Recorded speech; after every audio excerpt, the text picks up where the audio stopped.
Finally આપણે ખેતરમાં કામ કરવા આવ્યા હતા. તો આજે બધું ખડ બધું ભેળું કરી જય જવાન જય કિસાન. તો જો સવારમાં આપણે ઉઠી ગયા છીએ. હવે આપણે જવાનું છે ખેતરે. ત્યારે સવારમાં આપણે શાકભાજી વીણવાની છે. તો આજે આપણે કઈ શાકભાજી વીણવાની છે, કયું શાકભાજી કેટલું વીણવાનું છે, તો તમને સંપૂર્ણ બતાવીશું. અને જો આજનો આપણને વ્યૂ બતાવી દઈએ તો જો એકદમ સરસ વ્યૂ થઈ રહ્યો છે. અને આજે તો થોડોક વરસાદ આવે એવો પણ માહોલ થઈ રહ્યો છે. તો શાકભાજી વીણવા ચાલો. તો ફાઇનલી મિત્રો આપણે ફાર્મ હાઉસે પહોંચી ગયા છે. તો અમારા મિત્રોને ફાર્મ હાઉસનો લુક બતાવી નાખું. તો જો એકદમ સરસ આપણો ફાર્મ હાઉસ થઈ રહ્યો છે. એકદમ સરસ છે, સરસ ફાર્મ હાઉસ છે. તો અત્યારે આપણે કયું શાકભાજી વીણવાનું છે તમને બતાવીએ લાવ્યું. તો જો અહીંયા અમારે બધા જ સાધન સામગ્રી રાખેલા છે. જો આ ડોલ છે, ડોલની મદદથી આપણે શાકભાજી વીણવાનું છે. તો જે અહીંયા થોડોક અમે આવેલો છે. તો જો આપણે કયું શાકભાજી વીણવાનું છે. જો અત્યારે તો જો સવારમાં જો આ ઝીણા ઝીણા લાલ લાલ મરચાં રહ્યા ને એ લેવાના છે. જો તમને બતાવો ઝૂમ કરીને. જો આ મરચડીમાં બધા જ લાલ લાલ મરચાં છે. થોડા થોડા હાડો મરચાં વાણીને મળીએ વરે. હવે જો બીજી શાકભાજી લેવાની છે એ પણ તમને બતાવું. તો ફૂલ અલગ પ્રકારના ફૂલ આવ્યા છે. તો જો એક વસ્તુ બીજું આજે કાઢે છે. તો આપણે ચોળા વણવાના છે. તો મળીએ ચોળા વાણીને વરે પાછા.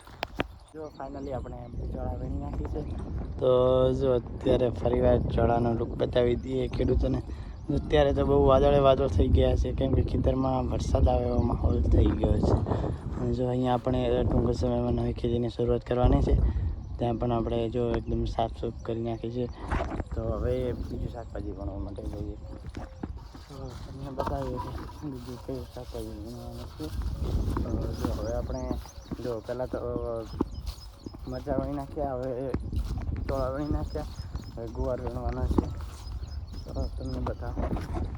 તો કાલે કોમેન્ટ કરજો જો આપણે કઈ ગુવાર વીણવાની મજા આવે. આ ગુવાર વીણવાની મજા આવે તમને કે ફળી છે ગવારની, કેમ કે અત્યારે આપણે ઘણા સમયથી ગવાર વાવેલો હતો ને એટલે હવે ઓછો ગુવાર આવવાની શરૂઆત થઈ ગઈ છે.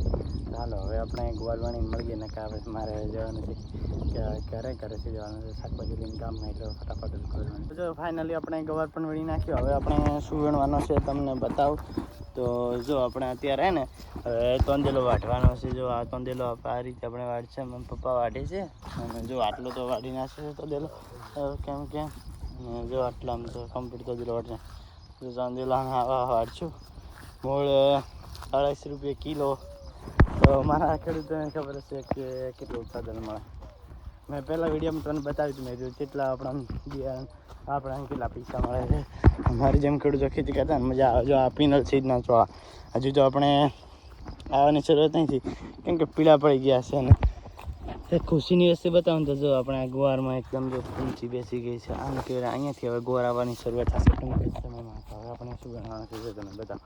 તો જો આપણે તો મને કંટાળો ના આવે દેવું જોઈએ, બધું વસ્તુ ચાલે તે માટે જલ્દી બધું કામ કરવાનું હોય. જો આપણે છે ને તો ફાઇનલી યાર આપણે વાવેલી છે ગડબોડી. હવે જો અહીંયાથી આપણે હવે લીંબુ તોડવાના છે. ડોલ ફરી લીંબુ જો બહુ મસ્ત આવ્યા છે. ત્યારે તો હવે લીંબુ તોડી નાખો વરે પાછા મળીએ વરે. ઓકે જો ફાઇનલી લીંબુ વીણી નાખ્યા છે. હવે ચાલો હવે ખર્ચા તો શાકભાજી તો ભાઈ બતાવ્યું છે. મૂળ આપણે શાકભાજી વીણી નાખ્યા જવાનું છે ઘરે. મેં ખેતરે આવવાનું તો એક અમારા ખેતરની મૂળ ખાસિયત છે. શું ખાસિયત તે તમને બતાવું. તો જો હમણાં ખેતરેથી ઘરે જવાનું હોય ને મૂળ સાંજે આવો કે દિવસે આવો, કોકની કોક વસ્તુ તો આપણે ઘરે લઈને જવાની. જો હવે આપણે આના મદદથી આપણે ઉપાડશું. બરાબર ફાઇનલી આપણે ધક્કો પડી નાખ્યો. હવે ટૂંક સમયમાં ઘર પહોંચી અને પછી ડાયરેક્ટ વાર મળીએ. Ready okay.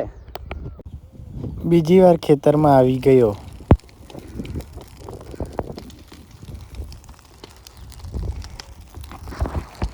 જો ફાઇનલી આપણે ખેતરમાં કામ કરવા આવ્યા હતા. તો આજે બધું ખડ બધું ભેળું કરી બધું બાળવાનું છે. એટલે સંપૂર્ણ બાળી નાખ્યું છે. જો તમને બતાવું કે કેવું ખડ બાળે બધા ગોજા કરે 4 ગોળા. તો મળી જો ફાઇનલી આપણે હવે પાછા ખેતરે આવી ગયા છે. અત્યારે ટાઈમ થઈ રહ્યો છે 5 વાગ્યા છે કમ સે કમ, અને આપણે ફરી વાર શાકભાજી વીણવા માટે આવી ગયા છે. તો 5 વાગ્યા પછીનો લુક બતાવું. જો જોઈ શકો છો એકદમ સરસ નજારો છે આપણા ફાર્મ હાઉસ છે. તો જો આપણે સવારથી જ તો આજ આપણે એક નિયમ લીધો છે કે સવારથી અને સાંજ સુધી સંપૂર્ણ વિડીયો બતાવવાનો, વ્લોગ બતાવવાનો કે કઈ રીતે આપણે ખેતી કરે છે, કઈ રીતે કામ કરે છે, શું નહીં કરતા, શું કરે છે, અત્યારે ખેતરમાં શું કામ કરવાનું છે. જો અત્યારે તો સવારના તો આપણે કામ હતું એ કામ પૂરું કર્યું છે. જો સવારના આપણે કામ કરીને ગયા હતા ને કે અહીંયાથી શેઢો ખોપવાનો હતો, મૂળ શેઢો તો કમ્પ્લીટ ખોપાઈ ગયો છે. અને જો અહીંયાથી ખેતરનું લુક બતાવી દઈએ. તો હવે જો કામ કરી અને પાછા મળીએ, કેમ કે હવે શાકભાજી વીણવાનું થોડું ઘણું મોડું થાય એટલે પછી મળ્યું. ઓકે, ફાઇનલી મિત્રો આપણે શાકભાજી તો જોડ વીણી નાખી છે, અને જો થોડીક વીણવાની બાકી રહી ગઈ છે.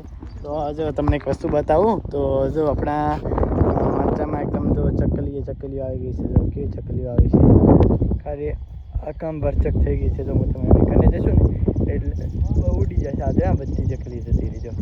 જો ગાઈઝ હું તમને કહું છું કે 3-5 વાગે આપણે શાકભાજી કામે ડેલી રૂટીન વીણવા માટે આવીએ છીએ. તો શું શાકભાજી વીણો છે તમને બતાવું. તો જો જો આપણે ગુવાર છે ને, તો જો આને એક ગુવારની ફળી વીણવાની હોય છે.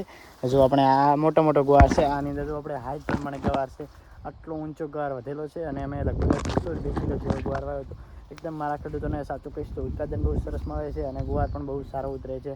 તો જો તમને ફરી વાર એકદમ બતાવો. જો અત્યારે તો નીચેના ગોઢમાં તો બહુ નહીં ગુવાર આવ્યો, પણ માત્ર ઉપર જો એકદમ કોણી ગુવાર ફળી આવી ગઈ છે. અને અમે ગુવાર વીણી રહ્યા છીએ. મૂળ અમે લગભગ 2 થી 2.5 કલાક જેવો ગુવાર વીણે, તારમાં 2 કિલો જેવો વીણાય છે મારાથી. તો તમે પણ આવી ખેતી કરતા હોય તો કોમેન્ટ કરજો.